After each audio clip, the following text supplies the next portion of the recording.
یو کس وایي چې زما 3 زامن دي او 3 واړه د نایتوب کار کوي، مونږ دعا کوو چې زمونږ د بچی دا کار پریږدي، خو دا به څنګه پریږدي؟ نو د څنګه جواب خدا دی چې بس پریږدي، هغه چا تړلی نه دي په جلب باندې، د دکان د بند کې پریږدي، لیکن داسې کول نه دي پکار، بلکې داسې دی وکړي چې په دکان دی ولګئ، غټ اشتهار دی ولګئ چې وروره کوم سړی ګیره خري نو هغه د دې دکان ته نه راځي. غلط طریقه باندې چې کوم سړی ویښته خري، یا نن سبا چې دا مختلف طریقو کې مختلف سټایلونو کې ویښته هلکان جوړوي، چا ځان نه مگرمچ جوړ کړی، چا ځان نه ډایناسور جوړ کړی، چا ځان نه څه جوړ کړي، چا څه.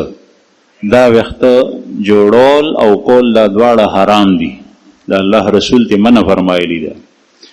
نو دا اعلان ولګو، دا غین علاوه چې څوک برید سمي ګیره سیوایی چې کوم نه وخت اوګدر اوګد شي غیر چا پیر نه اخلي او نور د سر وخت ته باندې برابرۍ سر کټا کوي، جتی ساتي وغیرہ وغیرہ دا ټول کارونه کول شي.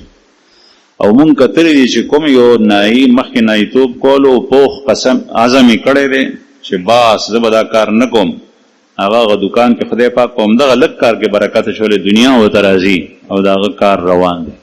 نو دا طریقې ده، نایتوب کول پکار دی لیکن جائز طریقې سره، خلاف شرع نه. که یو سړی ګیره خري نو هغه ته نه وي پکار چې ګیره وخوري، دا حرام دي، مکروه تحریمی. لیکن که چرې کوي نو ځان ته کوي. دغه وجه پخوا به په غسل خانو کې چې کوم یو سړی به ګیره خیرله نو پټه به خریله، هغه به ځان سره صابون او غبره شخه او په هغې باندې به ځان ته چې کوم دی نو حجامت برابرولو. نو به هر حال که نایي دا کار نه کوي، د هغه د کور نور ډېر کارونه دي.